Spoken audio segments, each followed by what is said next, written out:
Hello, hello, everybody. And I forgot to put the intro, but so it is. Why We not? are Common and Love Connections without our intro, no banner, but it's us. Today is a real deal. And today we are going to be talking about the importance of compromise. So, Al, tell me, what does compromise mean for you and for the relationships in general?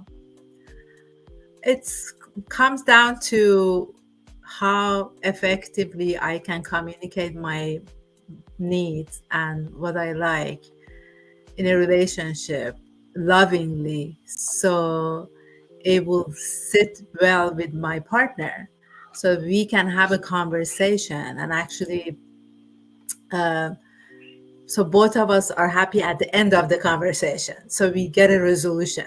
So compromise is that to me. And I do work with my clients and we work through that, because a lot of people, they only see their side of the story, not the other person's side of the story. And it becomes easier when you understand and become more passionate about what the other person is saying, and in a deeper version of it, not just on the surface.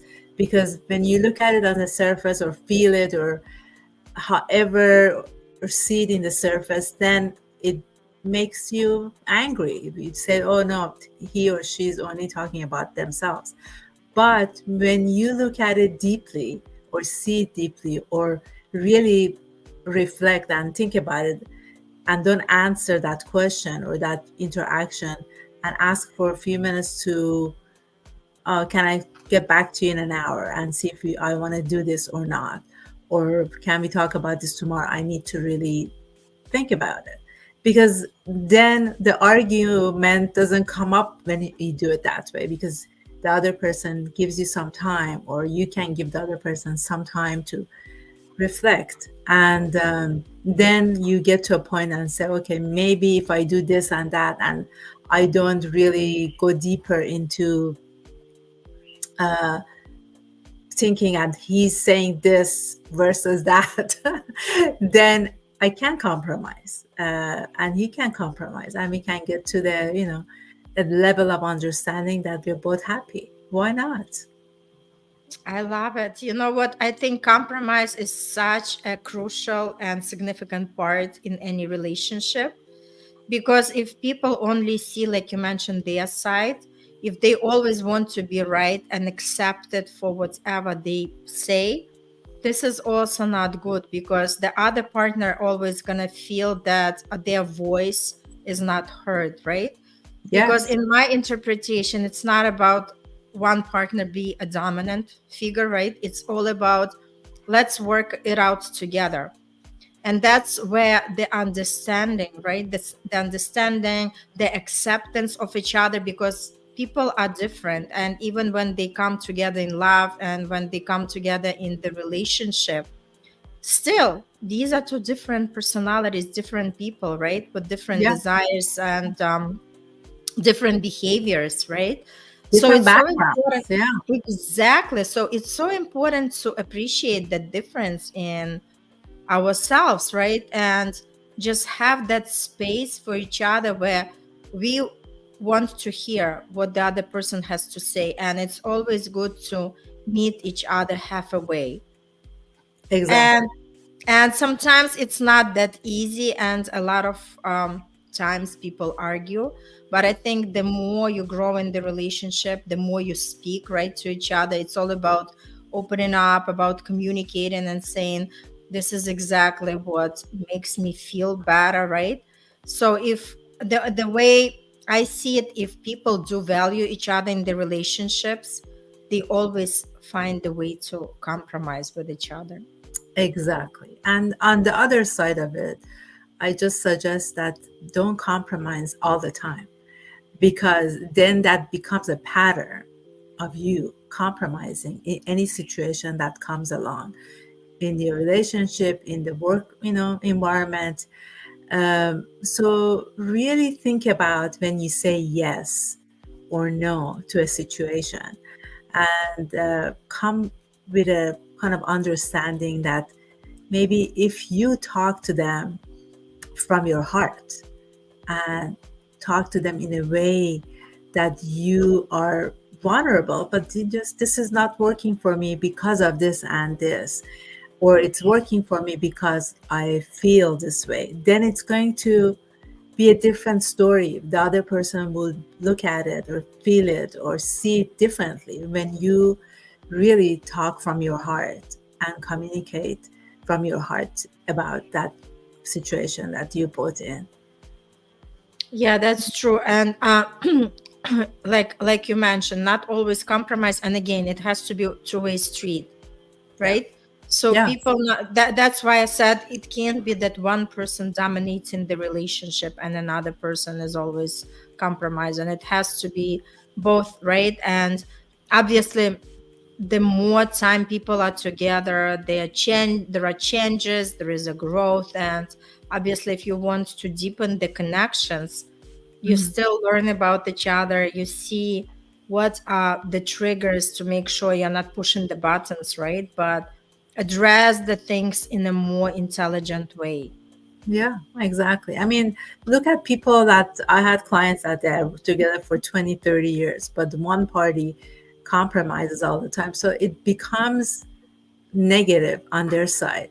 Uh, then the next time something happens and they have to say yes to what the other person wants to do or say, then the anger comes out because they always think that they have to keep that yes going, so it will become a soft transition or soft interaction.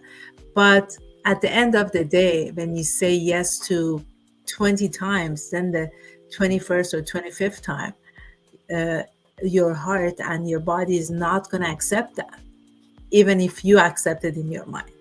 So just think about it. Whenever next time you say yes to an interaction that you're not happy about, uh, So be- true. before you say yes. Yeah, so true. And also, obviously, what I find helpful is to do like regular check ins, Yes, exactly. because, yes, it's just to establish that routine where people get together on a regular basis and just express their feelings and express their concerns. So this way the compromise could be working in a better way. So I think it's very important, and couples can actually like put something on the calendar, right? Yeah, why not? Yeah. And this is something that strengthens the relationship. This is something that makes it really better, because it's all work, right? Relationship is work Of as course. anything else, as the job or the business or anything else, right? It Yeah, if you requires always. yeah, if you want it to be in a happy and healthy relationship, it does require work on both sides, and communication and understanding. Put it on the calendar every 3 months. Let's just talk about, is there something that you want to tell me? I mean, I understand people get busy. It's a fast-paced life right now. They have kids, they have work, and so sometimes it's easier or better to put it on the calendar and make sure that you give that 15, 20 minutes, half an hour time for both of you to sit down and look back and look forward and say, okay, this is where we have been, that's where I want to go. What about you? What do you think? Let's talk about that. That's beautiful. And also, it's good to prioritize, right? Just to understand what matters most to each Yes, of the partners, because not all issues carry the same weight. And you don't want to give some more energy to something that, to the battles that are not even worthy of fighting, right? So yeah, it's important just to let go of something that it's not even worthy of your time and energy. So prioritizing what is important is also very good skill to develop. yes. And start your conversation in a way that is loving. And if you can't do that at that moment, take a break and go to that space that you can communicate from your heart and very lovingly, it's going to come out, it will receive differently when you do it that way. When you come from your anger or all the other stuff that has happened during the day or in the past, then that conversation, the way that you talk, is not going to be, it doesn't sit well with the other person. Just keep that in mind also.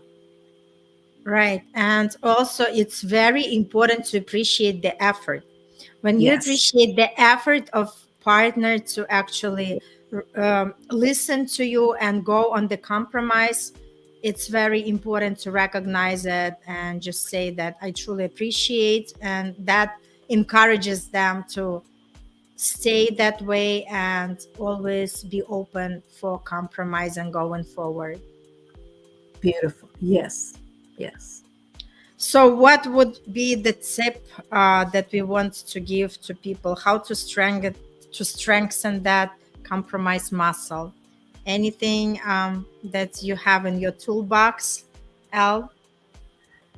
We talked about it, to have that, once a month, every 3 months conversation.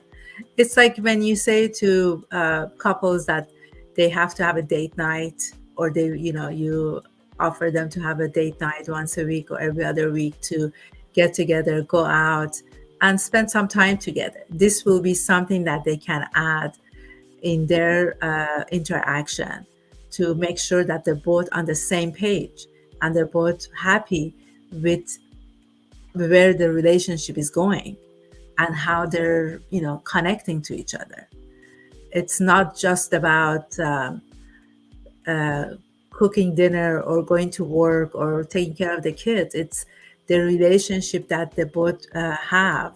It's important for the children, for themselves, for how they're gonna be together another year, 2 years, 10 years, 20 years. So that, keep that in mind, that is important, how the foundation of this relationship it's working from the beginning.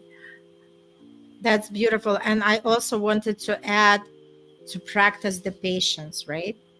Because it's important to give some time to understand that reaching a compromise sometimes it's going to take time and the effort, and avoid rushing, because sometimes the decisions that we are making in a rush, or at the point of anger, or when we are steaming from emotions, can actually ruin a great connection.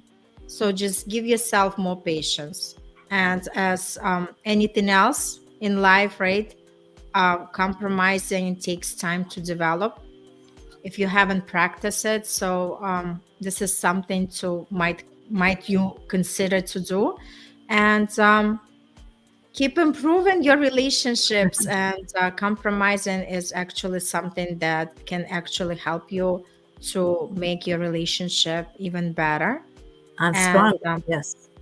yes, so this is going to be your making your relationship more fulfilling, and more loving, right? Because the goal of compromising, it's not about just one person winning or losing. It's more about finding that solution that actually gonna strengthen your bond and respect both partners. Yes, exactly. And you know what? One thing that comes to mind before even starting the conversation, think about where would be the middle ground of this situation that you're in. Before even starting the conversation, understand as the way that the other person would look at this, because you already know, if you're in a relationship, you know them well. So maybe you can start with saying, this is what I think the solution will be. What do you think? And maybe we have two, and let's pick one of the solutions. What do you think? And you can talk about that. And it's just having the other person's emotions, the way they are, and the way the situation is in mind before you start the conversation. That's beautifully said. So yeah, continue learning, experiencing with the compromise, experiment with that. And we would love you to tell us in the comments, how does it go for you? How do you practice? And maybe just share with us also your tips and stories. So Yeah, this way we all can learn and grow in this work. for sure. Thank you so Yes. much. Thank you. Have a great day and see you next week. Bye, guys.